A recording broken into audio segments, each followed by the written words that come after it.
school, in the school environment, a lot of drama. Now, social networking and school, drama spreads a lot quicker. Rumors, you have a lot of other things going on. You play video games online, you check out web pages, this. What do you have to say about technology and it causing anxiety and then eventually into depression? What do you have to say about that? Yeah, it's a really interesting question. I don't think it's monolithic, and what I mean by that is I don't think we can just, with one broad brush, say technology is all toxic or all harmful or causing depression. I hope but not. I would say, on balance, technology has not necessarily been our friend, and I'll give you some examples. Okay. Over the last few generations, we have used our technology to engineer most of the physical activity out of our daily lives. So, if you go back 10,000 years ago, everybody on the planet is making their living hunting, gathering. Well, when we study modern-day hunter-gatherers, we see people that are as physically fit as our Olympic athletes today. In other words, go to any Aboriginal culture on the planet today, pick a person up at random, and you will find someone who's basically engaging in vigorous physical activity 4 to 5 hours a day. I mean, they're an elite athlete, and that's just their average citizen. Even 100 years ago, the average American was much more, and I mean dramatically more physically active than we are today. But what's happened? Technology has given us automobiles. So, right. Instead of walking or running, we drive everywhere. We have, I remember my grandfather telling me about mowing this huge lawn with a manual push mower, which I tried one time, and it's a hell of a workout. Oh, yeah? Now, not only do we have, the gas-powered engines, but we even have powered drivetrains on our lawnmowers, or some big tractor that we sit on top of. And so we're much less physically active, and yet our bodies are designed for high levels of activity. When it comes to, you talked about social networking, Facebook and so forth. Right. Our brains are designed for continuous FaceTime with our loved ones. Half of our cortex is devoted to visual processing, and when we're interacting with a loved one, we get at least 50% of the information that we're registering through our eyes, through the visual signals that they're sending us, all the nonverbals, all of those things that we're constantly registering. And yet what happens? We've traded FaceTime for Facebook.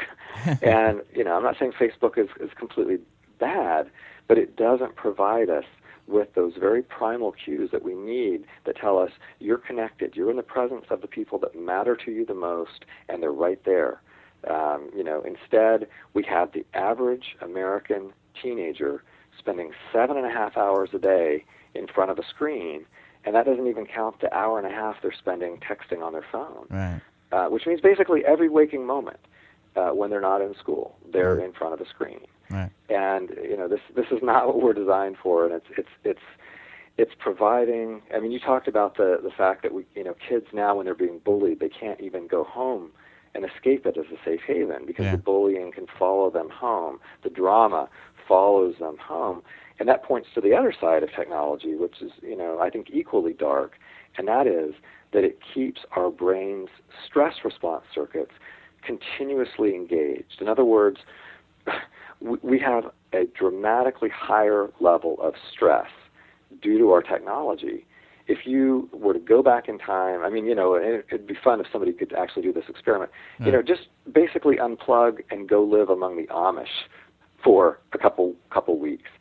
If we tested your levels of stress hormones coursing through your veins, for any of us, they would go down dramatically because it just wouldn't be that relentless cascade of technology keeping those stress response circuits continuously engaged. And here's the thing.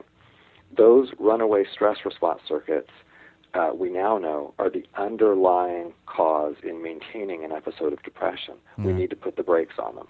Well, how about this, Dr. Ilardi? Another thing I want to stem off of this. Listen, you say you've been on certain medications that cause withdrawal symptoms, whether it's an anti-anxiety med or a pain medication. Many people, there are a lot of experts and scientists that are studying this, of course, but those that are addicted to the internet. If you were to take the internet away, or just technology in general, away from somebody for a week, they're going to go through massive withdrawal. You don't think they're going to get depressed over that? I mean, not majorly depressed maybe, but they're going to be depressed over it. What is your take on that? And you brought up, of course, technology, how it's so involved in our lives these days. Yeah. When you take it away from somebody, it's going to cause some form of anxiety or depression. Am I right in that? Yeah. Well, it would be probably fairly mild as long as we replaced, that sort of hourly hit with some sort of text or some sort of, checking Facebook status. As long as we replaced it with something that was equally engaging for us. Right. And that's the thing. In other words, we don't want somebody just sitting out in the woods, under a tree with their legs crossed, just, meditating and chanting. Yeah.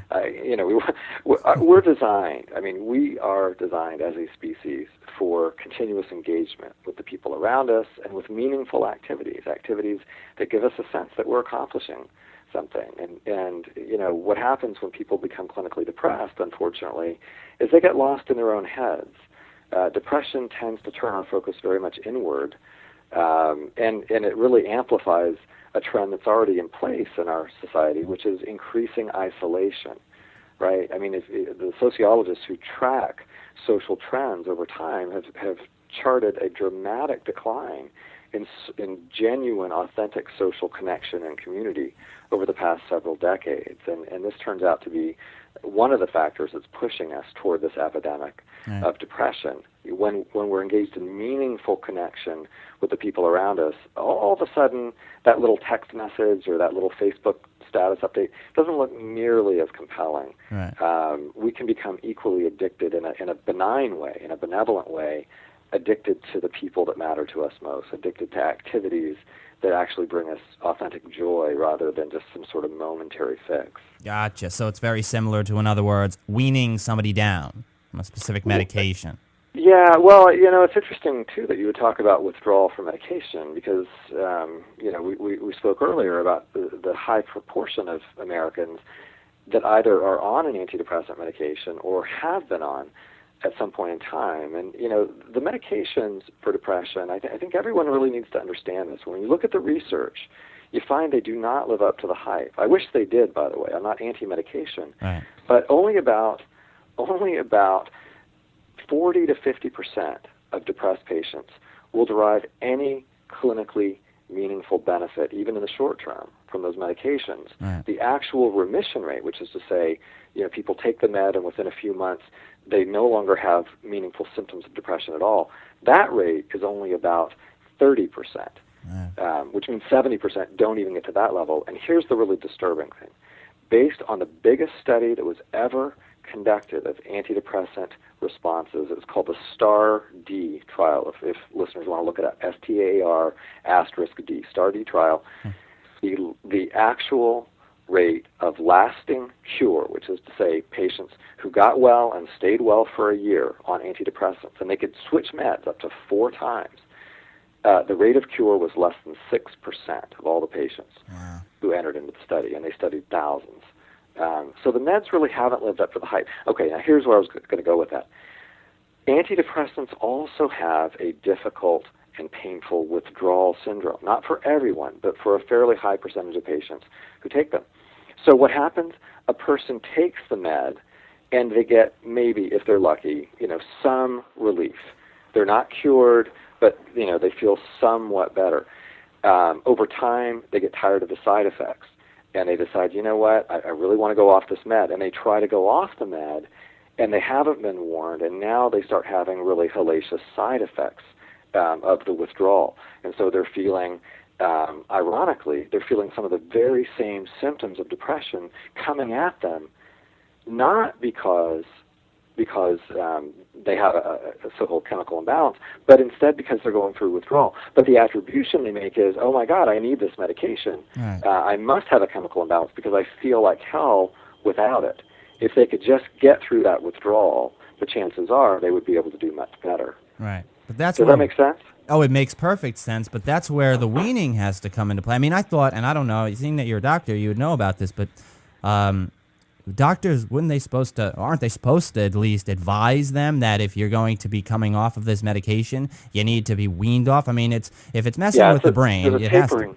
there's a tapering process Right. that needs to be in place. So, ideally, as you say, there's a weaning or tapering period. Right. But sadly, many people either A, are just never told by their docs that this is needed, B, the doctor does it way too quickly, and so they might have a tapering period that only lasts a week or two, or C, the patient doesn't even consult with their doctor and they just decide to quit cold turkey on their own. Right. All three of those scenarios can be a formula for disastrous withdrawal symptoms that convince the patient, oh my God, I need to be on this medication for life. I really do have a chemical imbalance, and this proves it. None of us, if we were caffeine addicts, if we went cold turkey and decided to forego our 3 cups of coffee a day, and all of a sudden we have a blinding headache the next morning, none of us would say, oh my God, I have a chemical imbalance. I must have caffeine every day. My brain is caffeine deficient. We'd say, no, I'm going through withdrawal. This is to be expected. It's going to last for a couple of days. If I can get through it, I'm going to be fine. Well, antidepressant withdrawal can last a few weeks. Right. And it's much, much more painful, and I don't want to trivialize it by comparing it to caffeine. Yeah. But it's the same principle. It's the same basic principle, and I just think people really need to be aware of that. Yeah, scary. Very scary. Absolutely. All right. Well, those of you listening, those of you that have just tuned in, of course, those of you listening, I hope you're enjoying this session with Dr. Steve Ilardi. Those of you that just tuned in, that is right, we are speaking with Dr. Ilardi, and it is a true pleasure to have him on the program. He is an associate professor of clinical psychology at the University of Kansas, as well as the author of the book, The Depression Cure, the 6-Step Program to Beat Depression Without Drugs. Check out the website at thedepressioncurebook.com. That's www.thedepressioncurebook.com. There's an excerpt from the book directly at the website, and you can also purchase the book directly from there. It's also available on Amazon.com too, and also it's available in brick and mortar stores, correct? Oh, absolutely. All right, you can get it there as well too. All right, so getting back to, of course, the session, and by the way, I want to thank you again for taking the time out of your schedule for doing this. This is great. I mean, I'm really learning a lot, and it is an immense pleasure to have you on. Thank you. I'm going to ask you some questions here. I mean, sure. I do have a bunch I want to ask you. We're obviously not going to get through everything, but you're more than welcome to come on again to continue this. Absolutely. So regarding men or women, Dr. Ilardi, are men or women more prone to being depressed? I hear about people saying, listen, more women are depressed than men, and then I hear men saying that they're more depressed than women. When it comes to clinical depression, there's no question. Women are more vulnerable, and between adolescence and menopause, women are about twice as vulnerable as men, probably due at least in part to the fact that cyclical variation in women's reproductive hormones can actually push the brain in a direction that makes it more vulnerable to depression. Very interesting, because I would hear people saying, listen, I've also read, more women are, you mentioned, clinically depressed than men, and you hear men saying that they're more depressed than women because they have a harder lifestyle. They go to work every day, whether they're ditch diggers or they work at a corporate office, and they have to deal with a jerk manager that keeps they're on their case all the time, and women are just home taking care of the kids and doing what they have to do at the house. But that's a stressful a situation in itself. So it's like lifestyle you bring up. You bring up lifestyle in general, how it can affect us in so many different ways, and of course now being compared to way back then, say 10,000 years ago, clearly a noticeably different effect to those that are depressed versus those that aren't depressed. Oh, absolutely. Yeah, I mean, there's no question that stress has a very intimate connection with depression. You're talking about the stresses that men and women face, but all of us genetically, biologically, are differentially vulnerable, and that's just sort of a fancy way of saying, some people, when they face very high levels of stress, their bodies, their brains, their minds are able to cope and adapt fairly effectively, and for other people, it pushes them into this sort of runaway stress response, which eventually causes their body to shut down, and that's what depression illness really is. It's your body shutting down as a secondary result of the brain's runaway stress response. Now, there are a lot of men, of course, right now that are battling enormous employment-related stress, right? Because the economy's been in free fall for 2 years, and unemployment, depending on how you measure it, by some metrics is up to as high as 20%. And we do have some good research that shows that on average, there are exceptions, but on average, men tend to find employment-related loss much, much more devastating than women psychologically. And so men are much more likely to get depressed in the context of job-related stress. Gotcha. So the rate of depression among men